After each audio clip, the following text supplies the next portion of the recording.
Hello everyone, welcome to Studygram channel. आइए देख रहे हैं हिंदी साहित्य के महत्वपूर्ण प्रश्नोत्तरी को। और इस प्रश्नोत्तरी में हम आदिकाल के जितने भी प्रश्न पूछे गए हैं तो उन सभी प्रश्नों की श्रृंखला को इस वीडियो में हम देखने वाले हैं। तो पिछले वीडियो में हमने कुछ 110 प्रश्न कर लिए थे, तो उसके आगे का जो शेष प्रश्न रह गए हैं उसको हम इस वीडियो में कंटिन्यू देखेंगे। तो 111 प्रश्न पूछ रहा है कि हिंदी का प्रथम महाकाव्य किसे माना गया है, कामायनी, खुमान रासो को, पृथ्वीराज रासो को या फिर बीसल देव रासो को। तो हिंदी का जो पहला महाकाव्य वह क्या है, तो इसका सही उत्तर आप देख सकते हैं कि पृथ्वीराज रासो है। और पृथ्वीराज रासो जो है हिंदी का पहला महाकाव्य है। और अगर पूछा जाए कि इसके रचयिता कौन है तो चंदर वरदाई जी हैं। और ये सभी जो है आदिकाल की रचनाएं हैं। ठीक है, तो उसी तरह अगर देखा जाएगा खुमान रासो जो है उसके रचयिता कौन है तो दलपति विजय हैं, यानी खुमान रासो के। बीसल देव रासो के नरपति नाल है और पृथ्वीराज रासो के चंदर वरदाई। एक लिखा है कामायनी, कामायनी भी एक महाकाव्य, लेकिन किसका है तो कामायनी जो महाकाव्य है उसको हम बोल सकते हैं ये छायावादी रचना है, यानी कि जयशंकर प्रसाद जी की रचना है। आगे देखते हैं 112 प्रश्न है कि प्रत्येक देश का साहित्य वहाँ की जनता की चित्तवृत्ति का संचित प्रतिबिंब होता है, यह किसका कथन है। तो किसका कथन है, तो यह जो कथन है बोलने वाले कौन है, ऑप्शन डी रामचंद्र शुक्ल जी हैं। यानी कि उन्होंने कहा है कि प्रत्येक देश का जो साहित्य वहाँ की जो जनता की चित्तवृत्ति होती वो संचित प्रतिबिंब होता है। यह कथन रामचंद्र शुक्ल जी का बहुत ही महत्वपूर्ण कथन है। आगे महावीर प्रसाद द्विवेदी जो हैं उन्होंने साहित्य और कविता के संबंध में अलग अलग कथन दिए हैं। तो क्या बोले महावीर प्रसाद द्विवेदी ने, साहित्य के संबंध बोले कि साहित्य समाज का दर्पण है। तो यह बातें महावीर प्रसाद द्विवेदी जी कहते। कविता के अंतर्गत कहते हैं महावीर प्रसाद द्विवेदी जी कि अंतःकरण की वृत्तियों के चित्र का नाम कविता है। तो अंतःकरण की चित्तियों का अगर नाम पूछा जाए कि कविता के संबंध में यह बातें कथन किसका है तो महावीर प्रसाद द्विवेदी जी का। अगला प्रश्न है गोरी सोवे सेज पर मुख पे डारे केस। पंक्ति जो है किसके रचित है, गोरी सोवे सेज पर मुख पे डारे केस। तो इस पंक्ति के बारे में पूछा कि ये लिखने वाले कौन है, तो इसका सही उत्तर हम देखेंगे ऑप्शन डी है, यानी कि अमीर खुसरो हैं। अमीर खुसरो ने कहा कि गोरी सोवे सेज पर मुख पे डारे केस। तो ये पंक्ति अमीर खुसरो जी का है। और ये जो है पंक्ति लिखते समय जो है उन्होंने उनके गुरु निज़ामुद्दीन औलिया के जब उनकी मृत्यु हो रही तो उस पर जो है ये उन्होंने एक कथन दिया है। तो इस तरह से ये कथन मतलब उनकी मृत्यु पर उन्होंने उनके मुख से ये निकला, गोरी सोए सेज पर मुख पे डारे केस।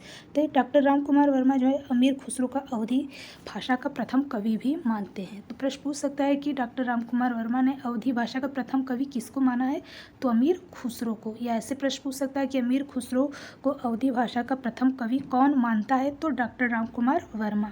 अगला प्रश्न देख रहे हैं 114 प्रश्न है कि आदिकाल के किस कवि ने खड़ी बोली में रचना की है। तो खड़ी बोली में रचना करने वाले कौन है आदिकाल के अंतर्गत, तो इसका उत्तर हम देख रहे हैं ऑप्शन डी, यानी कि अमीर खुसरो जी हैं जिन्होंने आदिकाल के अंतर्गत जो है खड़ी बोली की रचना की है। अगर इनका वास्तविक नाम पूछा जाए तो क्या है, तो अबुल हसन है। इनके गुरु का नाम निज़ामुद्दीन औलिया है और इन्होंने इनके गुरु के मृत्यु पर इन्होंने बोला गोरी सोवे सेज पे मुख पे डारे केस। आगे अमीर खुसरो जो है खड़ी बोली के आदि कवि भी कहे जाते हैं। इनकी रचनाएं देखेंगे खाली के बारे में, पहेलियाँ, मुकरियाँ, दो सुखने, गजल इत्यादि हैं। विद्यापति पूछ रहे हैं किसके दरबारी कवि थे, तो विद्यापति जो है कीर्ति सिंह, ऑप्शन बी कीर्ति सिंह के जो है दरबारी कवि है। देखिए 2018 के DSSB PhD में प्रश्न पूछा गया है। तो बोला जा रहा है कि विद्यापति जो है तिरहुत राजा शिव सिंह और कीर्ति सिंह के दरबारी कवि थे। दो लोगों का नाम याद रखिएगा, विद्यापति तिरहुत राजा थे, शिव सिंह और कीर्ति सिंह के दरबारी कवि थे। ये प्रमुख आदिकालीन कवि। इनके गुरु का नाम पंडित हरि मिश्र था। तो इनके गुरु का नाम याद रखिएगा कि विद्यापति के जो गुरु थे उनके गुरु का नाम पंडित हरि मिश्र था। ये बिहार दरभंगा जिले के विप्सी नामक गांव के निवासी थे। इनकी रचनाएं कीर्ति लता, कीर्ति पताका, शैव सर्वसार, गंगा वाक्यावली, भू परिक्रमा है, पुरुष परीक्षा है, पदावली है। और जो है पदावली इनकी जो रचना वो मैथिली भाषा में रचित है तथा विद्यापति जो है उनकी प्रसिद्धि का कारण भी बना, मतलब पदावली कारण इनकी प्रसिद्धि का कारण बना। बच्चन सिंह ने विद्यापति को जाति कवि कहा है। तो जाति कवि किसने कहा है, तो बच्चन सिंह ने कहा है। 116 प्रश्न देख रहे हैं। 116 प्रश्न है कि कौन सिद्धों तथा नाथों की सूची में उभयनिष्ठ है, यानी सिद्ध के अंतर्गत भी आएंगे और नाथ के अंतर्गत। सिद्धों की संख्या 84 होती है और नाथों की संख्या 9 मानी जाती है। तो कौन ऐसे हैं जो कि दोनों के अंतर्गत आते हैं, सिद्धों के रूप में भी और नाथों के रूप में भी, तो सरहपा जी का नाम आता है। सरहपा जो है सिद्ध के अंतर्गत और नाथों के अंतर्गत उभयनिष्ठ रूप से माने जाते हैं। सरहपा को हिंदी का प्रथम कवि माना जाता है। इनका अन्य नाम याद रखिएगा सरोज व्रज है, राहुल भद्र आदि नाम से भी जाना जाता है। सिद्धों में सबसे पुराने जो होते हैं वो सरहपा को माना जाता है और इन्होंने ग्रंथ देखा जाए तो 32 ग्रंथ बताए हैं। सरहपा ने इनके ग्रंथ कितने तो 32 ग्रंथ बताए, जिनमें से दोहा कोश इनके प्रमुख रूप से प्रसिद्ध है सरहपा जी के। अगला प्रश्न देखते हैं 117 प्रश्न है कि आलाखंड नाम से प्रसिद्ध रचना कौन सी है, कौन सी है जो आलाखंड के नाम से जानी जाती है। तो इसका सही ऑप्शन देख रहे हैं परमाल रासो, जो वो आलाखंड नाम से जानी जाती है। आलाखंड नाम से जो प्रसिद्ध रचना है वो परमाल रासो है। परमाल रासो के जो लेखक है वो जगन्नीक को बोला जाता है। परमाल रासो में जो है 2 लोगों का नाम याद रखिएगा, आला और उदय नामक 2 सरदार जो है वीरता का इसमें वर्णन किया जाता है। आलाखंड को सर्वप्रथम जो है 1865 ईस्वी में फर्रुखाबाद के तत्कालीन जिलाधीश चार्ल्स इलियट ने प्रकाशित किया, यानी कि अंग्रेज थे जिन्होंने चार्ल्स इलियट ने जो है प्रकाशित कराते हैं आलाखंड। तो इसका नाम भी याद रखिएगा, चार्ल्स इलियट जो है अंग्रेज के द्वारा प्रकाशित कराया गया। 118 प्रश्न है कि चंद्रवरदाई जो है किस राजा के दरबारी कवि थे, यानी जिन्होंने पृथ्वीराज रासो लिखा है तो चंद्रवरदाई किस राजा के दरबारी कवि थे। तो इसका सही उत्तर पृथ्वीराज चौहान के ही थे, इसलिए उन्होंने पृथ्वीराज रासो नाम का जो है महाकाव्य लिखा। तो ये पृथ्वीराज रासो के जो पृथ्वीराज चौहान के दरबारी कवि थे और ये रीतिकालीन जो है कवि बिहारी लाल जयपुर के राजा जय सिंह के दरबार में थे। तो इस तरह से जो बिहारी लाल जी हैं वह भी जयपुर के राजा जय सिंह के दरबार में रहते थे। चंद्रवरदाई ने इसलिए पृथ्वीराज रासो की रचना की। अगला प्रश्न है कि आध्यात्मिक रंग के चश्मे आजकल बहुत सस्ते हो गए, उन्हें चढ़ाकर जैसे कुछ लोगों ने गीत गोविंद के पदों को आध्यात्मिक संकेत बताया, वैसे विद्यापति के इन पदों को भी शुक्ल जी के उक्त कथन का आशय क्या है। इसका ये मतलब ये जो कथन तो शुक्ल जी ही बताते हैं विद्यापति के संबंध में जो है कि ये शुक्ल जी ही कथन बताते हैं कि आध्यात्मिक रंग के चश्मे आजकल बहुत सस्ते हो गए। तो इस पूछ रहे हैं शुक्ल जी के उक्त कथन का क्या आशय, क्या कहना चाहते हैं। तो ऑप्शन सी यानी कि विद्यापति के जो पद है वह अधिकतम श्रृंगार के ही होते हैं, तो इसलिए उन्होंने जो है अधिकतम श्रृंगार होने के कारण, उसकी मादकता अधिक होने के कारण आध्यात्मिक रंग के चश्मे आजकल बहुत सस्ते हो गए, इसलिए जो है अपनी रचनाओं में जो है वो श्रृंगार का प्रयोग ज़्यादा करते हुए दिखाई देते हैं। तो इस तरह से उन्होंने कहा है कि गीत गोविंद के पदों में भी आध्यात्मिक संकेत बताए, वैसे विद्यापति इन पदों को भी शुक्ल जी इस कथन का आशय कि विद्यापति अधिकतम श्रृंगार के ही हैं। 120 प्रश्न है कि पहले जैसे गाथा या गाहा कहने से प्राकृत का बोध होता, वैसे ही पीछे जो कहने से अपभ्रंश या लोक प्रचलित काव्य भाषा का बोध होने लगा। तो क्या कहने से, वैसे ही पीछे क्या कहने से जो है बोला जा रहा है कि काव्य भाषा का बोध होने लगा। तो इसका सही उत्तर देखेंगे दोहा या दूहा। तो पहले जो है गाथा या गाहा कहने से प्राकृत का बोध होता, वैसे ही पीछे जो दोहा या दूहा कहने से अपभ्रंश या लोक जो है काव्य भाषा का बोध होने लगा। तो ये आचार्य शुक्ल जी का ये कथन है, तो उन्होंने दोहा या दूहा कहा है। 121 प्रश्न के पृथ्वीराज विजय नामक ग्रंथ के आधार पर पृथ्वीराज रासो का अप्रमाणिक रचना मानने वाले कौन है, यानी पृथ्वीराज रासो को जो है अप्रमाणिक यानी ये प्रमाण रूप से सही नहीं है, उसको अप्रमाणिक कौन से ऐसे जो है मानते हैं। तो इनका क्या नाम है, 121 का सही उत्तर देखेंगे तो ऑप्शन ए ही है। अप्रमाणिक कौन माने तो डॉक्टर बुलर जी जो है वो पृथ्वीराज रासो का प्रमाणिक मानते हैं। पृथ्वीराज विजय के रचनाकार जो है जयानक कवि हैं। पृथ्वीराज विजय के रचनाकार कौन है तो जयानक कवि है। शेष सभी जो है पृथ्वीराज रासो का अप्रमाणिक मानते हैं। आगे देखते गद्य पद्य मिश्रित चंपू काव्य की प्राचीनतम हिंदी रचना कृति कौन सी है। तो कौन सी है जो गद्य पद्य चंपू के अंतर्गत लिखा गया है तो वह राउल वेल, ऑप्शन सी राउल वेल जो है वो गद्य पद दोनों है। चंपू काव्य हिंदी साहित्य के इसमें नखशिक्का यानी नाखून से लेकर सिर तक का इसमें वर्णन किया गया श्रृंगार की परंपरा का आरंभ जो है इसी से ही माना जाता है। इस रचना में हिंदी के 7 बोलियों के शब्द मिलते हैं जिसमें राजस्थानी भाषा वो प्रधान है। राउल वेल शिलांकित कृति है, शिला पर लिखी गई कृति है। इसके रचयिता रोड़ा कवि है, वर्ण रत्नाकर मैथिली रचित है और ज्योतिषर ठाकुर जो है प्रथम गद्य रचना है। कौन सा तो ज्योतिषर ठाकुर वर्ण रत्नाकर जो है मैथिली हिंदी में लिखी जो कि प्रथम गद्य रचना माना। इसका ढांचा जो है विश्व कोशात्मक है। तो वर्ण रत्नाकर का जो ढांचा वो कैसा है तो विश्व कोशात्मक है। उक्ति व्याकरण प्रकरण जो है वह भी एक व्याकरण ग्रंथ है और इसकी रचना जो महाराजा गोविंद चंद्र की सभा पंडित दामोदर शर्मा करते हैं। किसका तो उक्ति व्यक्ति प्रकरण का, और ये 12वीं शताब्दी के आसपास किया गया। परमात्म प्रकाश नाम का जो पुस्तक है उसकी रचना ज्वेंदु कवि करते हैं। आइए देखते हैं सुमेलित करना है। बीसल देव रासो खालिक बारी भरतेश्वर दोहा कोश।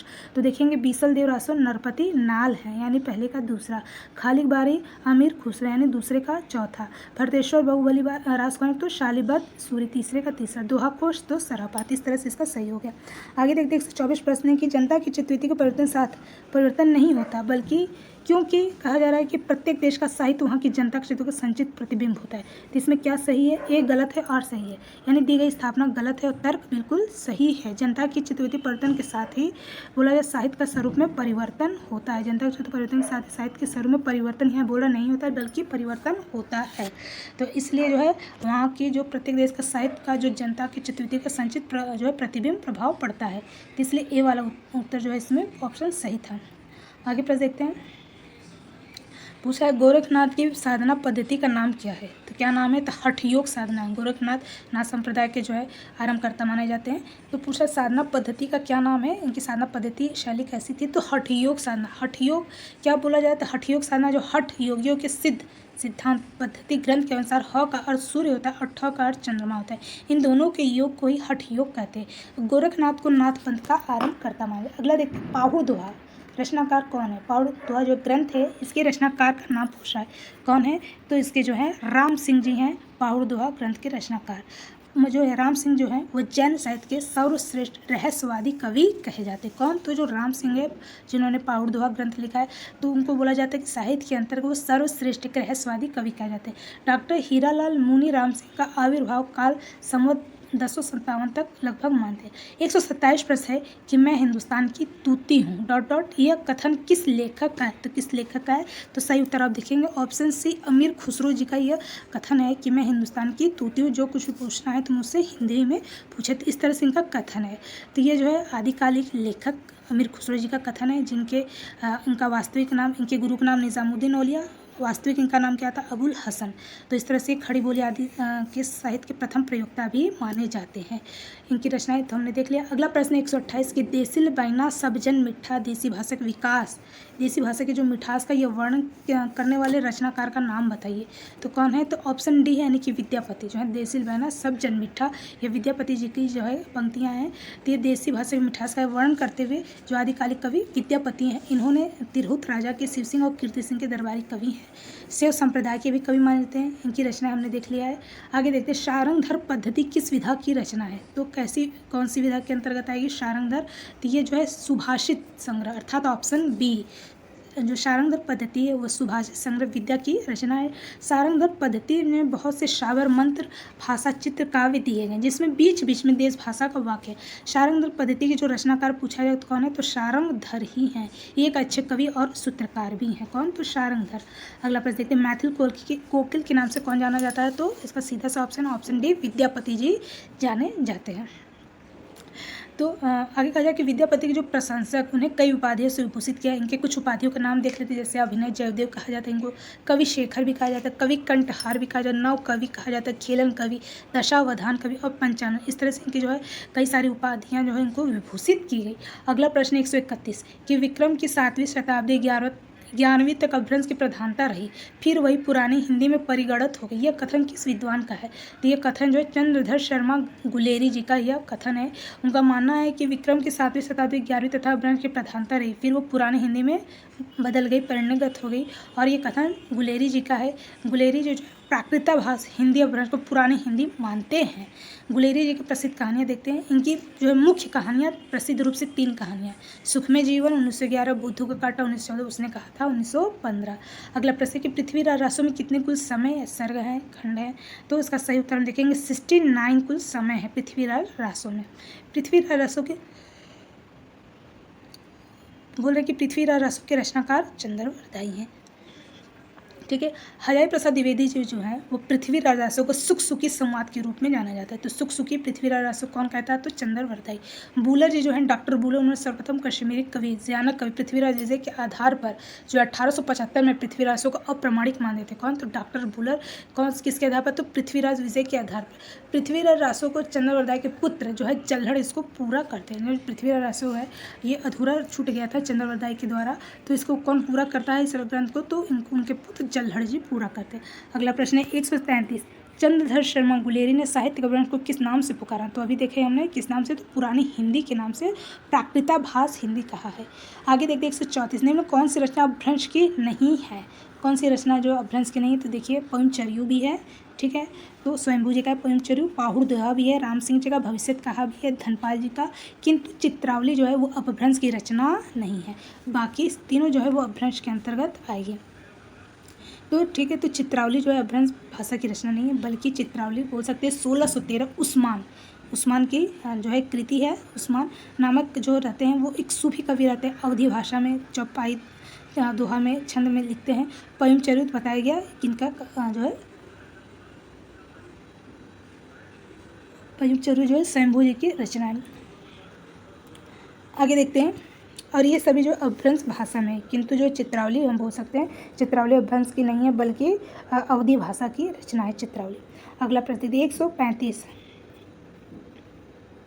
बोला विशुद्ध चरितावली यानी जीवन चरित्र के लेखक का नाम बताना है, विशुद्ध रूप से जो लिखते हैं। तो माधव प्रसाद मिश्र जी जो हैं वह विशुद्ध चरितावली नाम का जीवन चरित्र लिखते हैं। विशुद्ध चरितावली जो है जीवन चरित्र के लेखक माधव प्रसाद मिश्र हैं। ये सुदर्शन वैशोपकारक संपादक भी हैं। इनके निबंध जो है अधिकतर भावात्मक होते हैं, भाषा पांडित्य से पूर्ण रहता है और मुहावरेदार होते हैं। किनके? तो माधव प्रसाद मिश्र के इनकी जो है विशुद्ध चरितावली जो है जीवन चरित्र लिखते हैं। अगला प्रश्न है अमीर खुसरो का मूल नाम क्या है? तो कितनी बार हमने देखा कि अबुल हसन है, ऑप्शन डी। अगला कि हिंदी के किस कवि को राजशेखर की उपाधि दी गई? तो अभी देखा हमने विद्यापति जी को ये सारी उपाधियाँ दी गई है। अगला कीर्ति लता के रचनाकार कौन है? तो विद्यापति जी, सीधा सा प्रश्न है। अगला कि अपनी पहली मुकरी के लिए कौन जाने जाते हैं? तो अमीर खुसरो जी हैं। अमीर खुसरो बताया गया कि उन्होंने जो है अपनी पहली मुकरियाँ 2 सूखने गज़ल के लिए वो जाने जाते प्रमुख रूप से। अमीर खुसरो का जो वास्तविक नाम भी बताया गया अबुल हसन, गुरु का नाम निज़ामुद्दीन औलिया, और इस तरह से इनकी कुछ रचनाएं। आगे देखते हैं, प्रश्न आगे है कि आदिकाल के साहित्य में उपेक्षित रहा, आदिकाल में जो साहित्य वह उपेक्षित रहा, तो किस कारण से उपेक्षित रहा? तो इसका सही उत्तर ऑप्शन डी, राष्ट्रीय चेतना के कारण ये साहित्य में उपेक्षित होकर के रह गया। राष्ट्रीय चेतना में बोला जा रहा है कि इस साहित्य में उपेक्षित रहा अन्य विशेषता सामाजिक चेतना, आश्रयदाता प्रशंसा, धार्मिक चेतना आदि विशेषताओं के चित्रण आदिकाल में हुआ। आदिकाल को शुक्ल जी ने वीरगाथा काल का। आगे देखते 141 प्रश्न है कि काव्यों की प्रधान भाषा क्या थी? तो ऑप्शन सी, डिंगल पिंगल मिश्रित भाषा थी आदिकाल के अंतर्गत जो प्रधान भाषा थी, डिंगल पिंगल। डिंगल जो बोला जाता है कि राजस्थानी अपभ्रंश से, पिंगल जो है राजस्थानी ब्रज भाषा है। डिंगल जो है वीर रस के अंतर्गत लिखा है और पिंगल जो है श्रृंगार के अंतर्गत। तो ये चीज़ें ध्यान रखिएगा। अगला प्रश्न कि पुस्तक जल्लड़ हथ दे चली गज्जन नृपकाज, यह पंक्ति किस कवि से संबंधित है? कि पुस्तक जल्लड़ हथ दे, तो ये जो है चंद्रवरदाई जी का ही यह पंक्ति है। चंद्रवरदाई ने कहा है इस पंक्ति को। पृथ्वीराज रासो में बताया जाता है कुल 68 छंद का प्रयोग हुआ है। हरिहर प्रसाद द्विवेदी जो है पृथ्वीराज रासो को सुख सुखी संवाद मानते हैं। बच्चन सिंह ने जो है पृथ्वीराज रासो का एक राजनीतिक, क्या कहते हैं कि जो पृथ्वीराज रासो एक राजनीतिक महाकाव्य त्रासदी है, दूसरे शब्दों को महाकाव्य की त्रासदी बताते हैं। किसको? तो पृथ्वीराज रासो को डॉक्टर बच्चन सिंह। अगला प्रश्न कौन सा सुमेलित नहीं है? तो आप देखेंगे जो ऑप्शन सी है वह सुमेलित नहीं है, यानी स्थूल भद्र रास किसका है? तो जिन धर्म सूरी का है, न कि जिन दत्त सूरी का। तो जिन व धर क्या है? जिन धर्म सूरी जी का स्थूली बदरास है। अगला प्रश्न है कि रणमल छंद के रचयिता का नाम बताना। कौन है रणमल छंद के? तो इसके रचयिता ग्रंथकार कौन है? तो श्रीधर है। कौन है? तो श्रीधर है। इन्होंने 70 छंद में एक वीर गीत की है। भट्ट केदार ने जयचंद प्रकाश नाम से प्रबंध काव्य लिखा है। मधुकर कवि ने जयमंग जस चंद्रिका और जयंदु नाम परमात्म प्रकाश हरियोग सा 2 की पुस्तकों की रचना की है। अगला देखते 145 प्रश्न है, पृथ्वीराज रासो को पृथ्वीराज के पिता कौन है? पृथ्वीराज रासो में जो पृथ्वीराज के पिता कौन रहते हैं? तो ऑप्शन डी, सोमेश्वर जी रहते हैं पृथ्वीराज के पिता। अगला है कि प्राकृताभास हिंदी से क्या आशय है? तो प्राकृताभास हिंदी से क्या आशय है? तो अपभ्रंश, यानी प्राकृताभास जो है वो अपभ्रंश से आशय लगाता है। प्राकृताभास में हिंदी की रचना जो विक्रम की 7वीं शताब्दी से होने लगी थी। प्राकृताभास हिंदी का तात्पर्य है कि प्राकृत के रूढ़ियों में बहुत कुछ बद हिंदी। अगला प्रश्न, गोरा बादल की कथा किसके द्वारा रचित है? तो यह जो है जटमल, गोरा बादल की जो कथा है वो जटमल द्वारा रचित है। दलपति विजय की रचना जो खुमार रासो 9वीं सदी का रचना है दलपति विजय। नरपति नाल के पुत्र जो हैं कि नरपति नाल जो इनकी रचना बिसलदेव रासो को 13वीं सदी में लिखा गया। और ये जल्हड़ जो है चंद्रवरदाय के पुत्र जिन्होंने पृथ्वीराज रासो को पूरा करते। अगला कि नाथों की संख्या पूछा है कितनी है, तो नाथों की संख्या 9 है। 9 याद रखिएगा। नागार्जुन, जड़ भरत, हरिश्चंद्र, सत्यनाथ, भीमनाथ, गोरक्षनाथ, चरपट, जलंधर और है मलयार्जुन। अगला प्रश्न है कि सिद्धों में सबसे पुराने कौन थे, तो सरहप्पा जी जो है सिद्धों में सबसे पुराने। इन्हें सरोज व्रज, राहुल भद्र आदि नाम से जानते हैं। सरहप्पा की जो रचना है वो दोहा कोश है। दोहा कोश का संपादन जो है कौन करता है, तो प्रबोध चंद बागची जी करते हैं। अगला प्रश्न है कि इस खुमान रासो के रचयिता कौन है, तो खुमान रासो के जो रचयिता है ऑप्शन डी है। कौन है खुमान रासो, तो चंद्रवरदायी जी हैं। आगे कहा जा रहा है कि निम्न में कौन सी रचना विद्यापति की नहीं है, तो कीर्ति लता भी, कीर्ति पताका भी, पदावली जयमंग जयचंद्र का नहीं है। तो ये विद्यापति की रचना नहीं बल्कि किसका है, जयमंग जयचंद्र का। तो यह बोल सकते हैं मधुकर भट्ट जी की रचना है। कीर्ति लता, कीर्ति पताका, पदावली विद्यापति की सारी रचनाएं हैं। अगला प्रश्न देखते हैं 152 की विश्वल देव रासो के रचनाकार कौन है, तो बताया गया नरपति नाल है। विद्यापति किसके आश्रित कवि हैं, तो विद्यापति जो है वो शिव सिंह के आश्रित कवि हैं, राजा शिव सिंह के आश्रित कवि हैं। रामचंद्र शुक्ल कहते अपने इतिहास ग्रंथ में कि हिंदी साहित्य का इतिहास में लिखा है कि विद्यापति संवत 1460 में तिरहुत के राजा शिव सिंह के यहाँ वर्तमान थे। पृथ्वीराज रासो किसके प्रति अनुरक्त था, किसके प्रति अनुरक्त था, तो ये ऑप्शन सी यानी संयोगता। जो पृथ्वीराज रासो जी हैं, पृथ्वीराज रासो में जो पृथ्वीराज है वह किसके प्रति अनुरक्त है, तो बोल सकते हैं कि संयोगिता के अंतर्गत अनुरक्त थे। पृथ्वीराज की जो वीरता प्रणय कथा आधार मानकर चंद्रवरदाय ने पृथ्वीराज रासो को महाकाव्य की रचना की, जबकि पद्मिनी जो है जायसी द्वारा पद्मावत की कनाई का। नाथ संप्रदाय का हठ योग का क्या था, तो अभी बताया गया कि हकार सूर्य ठकार चंद्रमा दोनों का योग बन जाता है। अगला प्रश्न निम्नलिखित कि किस का संबंध सिद्ध साहित्य से नहीं है, किससे नहीं है, सही से बताया। सरहप्पा से, कुकरीपा से, सवरपा से, गोपीचंद से। तो पूछ रहा है कि किसका संबंध सिद्ध साहित्य से नहीं है, तो ऑप्शन डी जो गोपीचंद है वो सिद्ध साहित्य से संबंधित नहीं है। बाकी गोपीचंद का जो संबंध है वो सिद्ध साहित्य से ना होकर के, जबकि सरहप्पा, कुकरीपा, सवरपा ये सभी जो है सिद्ध साहित्य से। अगला कि राउल वेल किस तरह की रचना है, तो ये जो है गद्य पद मिश्र चंपू काव्य है। अगर कि हिंदी 158 प्रश्न है कि हिंदी के किस इतिहासकार के मतानुसार शालिभद्र सूरी के प्रथम कवि कौन है, तो 158 का 158 का सही उत्तर हम देखेंगे तो गणपति चंद्रगुप्त जी है, जिन्होंने शालिभद्र सूरी को ही हिंदी का पहला कवि मानते हैं, स्वीकार करते हैं। विभिन्न विद्वानों के अनुसार देखते हैं कि राउत संकृत्यायन जो है प्रथम कवि सरहप्पा को मानते हैं, राम कुमार वर्मा स्वयंभू को मानते हैं, शिव सिंह सेंगर पुष या पुण्य को मानते हैं, हजारी प्रसाद द्विवेदी जो है अब्दुल रहमान या अहद मार जी को मानते हैं। 159 प्रश्न है कि प्राकृत के अंतिम अपभ्रंश अवस्था से हिंदी साहित्य का आविर्भाव माना जा सकता है। उन दिनों जैसे गाथा गाहा करने से प्राकृत का बोध, वैसे दोहा दोहा करने से अपभ्रंश का यानी काव्य भाषा का पद्य समझना जाता है। ये कथन किसका है, तो अभी हमने देखा था ये रामचंद्र शुक्ल जी का कथन है। 160 प्रश्न के कौन सा कवि आदिकाल से संबंधित नहीं है, तो अमीर खुसरो भी हैं, विद्यापति भी हैं, हेमचंद्र भी जी हैं, किंतु गदाधर भट्ट जो है आदिकाल से संबंधित नहीं है। ये जो है गदाधर भट्ट जो है ये दक्षिण ब्राह्मण थे, तेलंग देश आंध्र प्रदेश के हनुमानपुर से भारत आए। इनका जन्म समय ठीक से पता नहीं। ये जो है मतलब ये जो है बात प्रसिद्ध है कि ये चैतन्य महाप्रभु को भागवत सुनाया करते थे। गदाधर भट्ट जी जो हैं वो ब्रज भाषा के सुप्रसिद्ध कवि माने जाते हैं। तो गदाधर भट्ट जी क्या हैं, तो ब्रज भाषा के सुप्रसिद्ध कवि भी हैं। ये भक्ति काल के अंतर्गत गौड़ी संप्रदाय के प्रमुख कवि थे, जबकि अमीर खुसरो, विद्यापति ये सभी जो हैं हेमचंद आदि काल से। अगला प्रश्न देखते हैं तो गदाधर भट्ट जो हैं ये क्या है, तो बोल सकते हैं कि ये जो है कि महाप्रभु चैतन्य के बारे में भागवत सुनाया करते थे और ये ब्रज भाषा के मुख्य प्रसिद्ध कवि हैं। 161 प्रश्न है कि कौन सा कवि रासो ग्रंथकार नहीं है, तो जो विद्याधर जी हैं वो रासो ग्रंथकार नहीं है। बाकी सभी लोग श्रीधर भी हैं, भट्ट केदार भी हैं, जगन्निक भी, किंतु विद्याधर जो है रासो ग्रंथकार नहीं है। भट्ट केदार, श्रीधर, जगन्निक सभी हैं। जगन्निक ने जो है परमाल रासो, श्रीधर ने रणमल छंद और भट्ट जी जो है वो जयचंद प्रकाश की रचना करते हैं। तो रामचंद्र शुक्ल जो है राष्ट्र साहित्य का वीर गाथा काल के अंतर्गत नाम है। अगला प्रश्न कि भला हुआ जो मारिया बहनी मारू कंत, यानी भला हुआ अच्छा हुआ हे सखियों के जो है मारा कंत युद्ध में मारा गया था। अब इसके रचनाकार का नाम पूछ रहे कौन है, तो सही उत्तर हम देख रहे थे ऑप्शन बी है। तो यानी कौन है, तो हेमचंद्र जी हैं। इस पंक्ति को बोलने वाले कौन है, तो हेमचंद्र जी हैं, जिन्होंने शब्दानुशासन के अंतर्गत कही। इनकी महत्वपूर्ण पुस्तकें देखते हैं, जैसे शब्दानुशासन, उसी के अतिरिक्त कुमारपाल चरित्र है, योग शास्त्र है, प्राकृत व्याकरण है, छंद अनुशासन है और देसी नाममाला कोश है। किसका? हेमचंद का। अगला प्रश्न है कि चंद्रवरदाई को हिंदी का पहला कवि किसने माना है? तो कौन माना है चंद्रवरदाई? तो रामचंद्र शुक्ल जी मानते हैं। राम कुमार वर्मा किसको मानते हैं? तो स्वयंभू को मानते हैं हिंदी का पहला कवि। 164 प्रश्न पृथ्वीराज रसो को हिंदी का प्रथम महाकाव्य कहने वाले आलोचक कौन है? यानी पृथ्वीराज रसो को हिंदी का पहला महाकाव्य कहने वाले कौन? तो रामचंद्र शुक्ल। जिसमें कुछ सर्ग कितना है समय? तो 68 छंदों का प्रयोग हुआ है। आगे देखते हैं। और हजारी प्रसाद द्विवेदी जो है पृथ्वीराज रसो को सुख सुखी संवाद के रूप में भी जानते हैं। और इसको पूरा कौन करते हैं? पृथ्वीराज रसो को। तो उनके पुत्र जल्हड़ जी करते हैं, चंद्रवरदाई जी के पुत्र जल्हड़। राहुल संगत के साथ चर्या गीत दोहा कोश की रचना करने वाले जो है बौद्ध कवि कौन है? तो वो हैं कौन है चर्या गीत और दोहा कोश? तो सरहप्पा जी हैं। सरहप्पा के अनुसार जो चर्या गीत दोहा कोश करने वाले पहले कवि सरहप्पा है। सरहप्पा को अन्य नाम हमने देख लिया।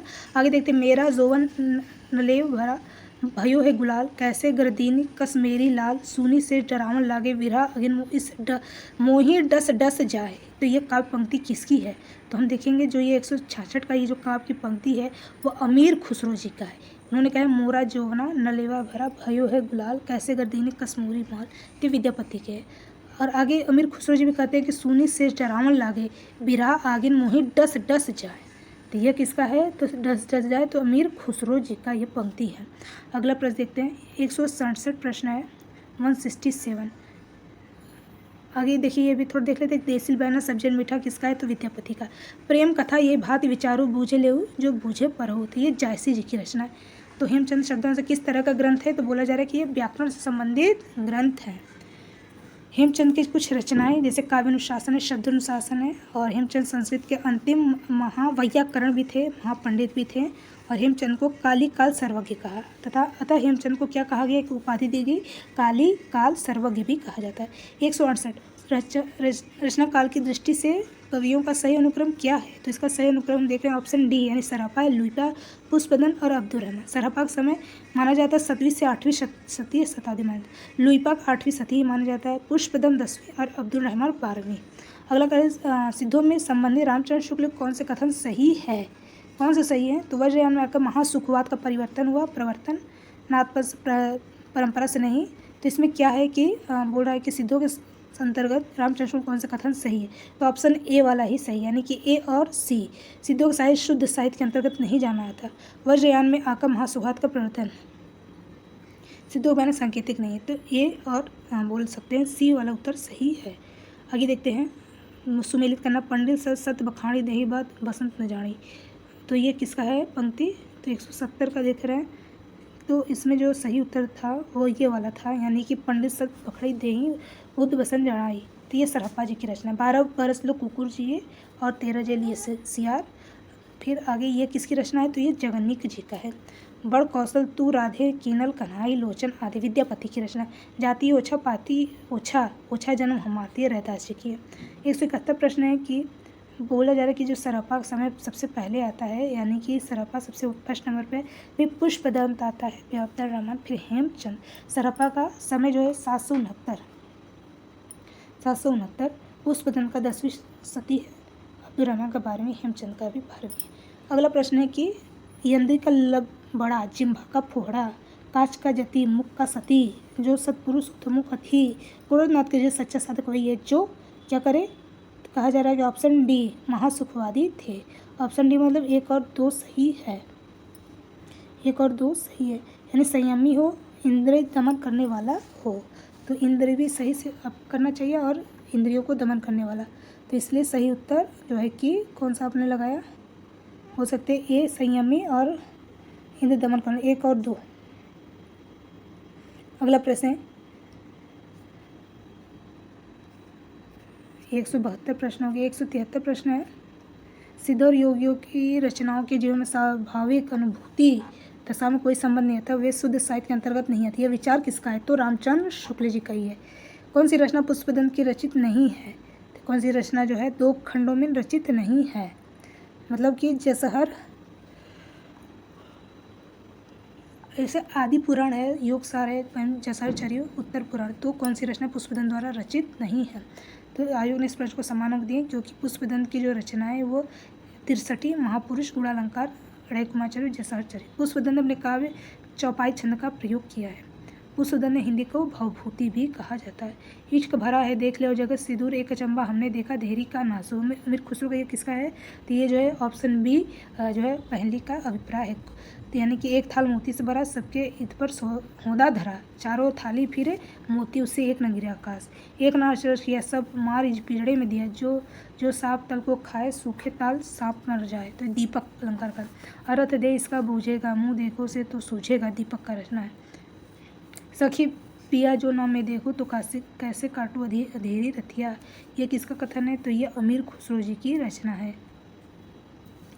अगला प्रश्न है कि अपभ्रंश को नमूने हमें पदों में मिलते हैं और उसका विभाजन पुराने कारण पुरानी भाषा में कुछ अलग दिन दो आदिकाल के अंतर्गत क्या है? इसके कुछ पीछे पोथियों तक चलती रही। तो ये कथन जो है रामचंद्र शुक्ल जी का है।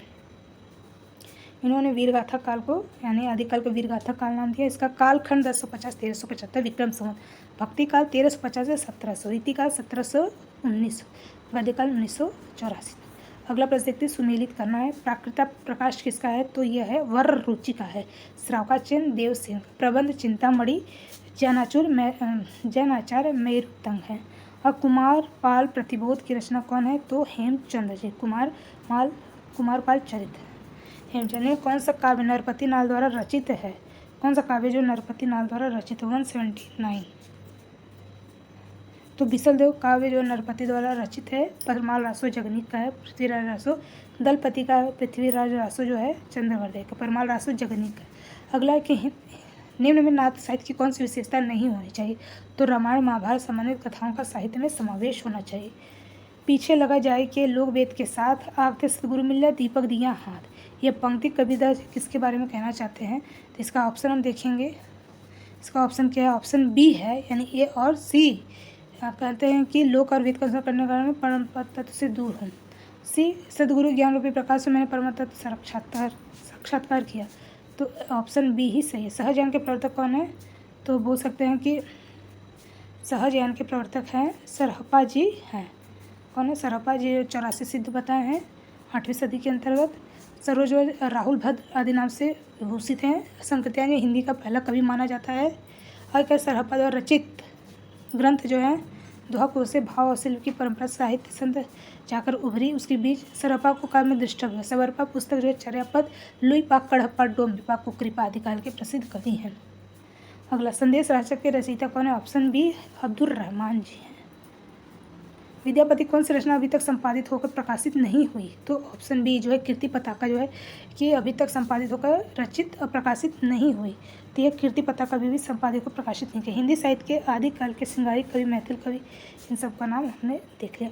अगला प्रश्न 185 आत्मबोध किसकी रचना है? तो यह आत्मबोध जो है हो सकते हैं गोरखनाथ जी की यह रचना है। अन्य रचनाएं गुरु महिमा, इंद्र निग्रह, प्राण साधना, वैराग, कुंडली जागरण, शून्य समाधि, पीताम्बर बड़थवाल। गोरखनाथ की रचनाओं का संकलन गोरखवाणी मिला। माधव हम परिणाम निराशा, यह काव्य पंक्ति किसकी है? तो ऑप्शन बी विद्यापति जी की यह पंक्ति है। बौद्ध गान और दोहा के संपादक कौन है? तो ऑप्शन डी है, यानी हरप्रसाद शास्त्री है। माधव परिणाम से काव्य पंक्ति आदिकाल के कवि विद्या बिहार प्रांत के दरभंगा जिले नामक गाँव के निवासी। इनके गुरु का नाम पंडित हरिमिश्र था। रचित ग्रंथ तिललता, कीर्ति पताका, वह पदावली, मैथिली आदि बच्चन सिंह ने जाति कवि कहा।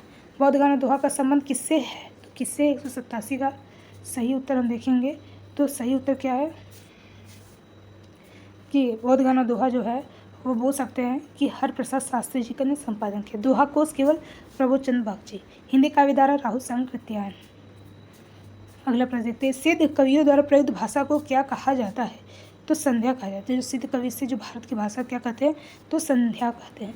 निम्न किस रासो काव्य का मूल वर्ण विषय वीर रचनाओं का श्रृंगार रस है? तो कौन है? ऑप्शन सी है, बीसलदेव रासो हैं जिनका मूल वर्ण विषय वीर रचनाओं का श्रृंगार रस है।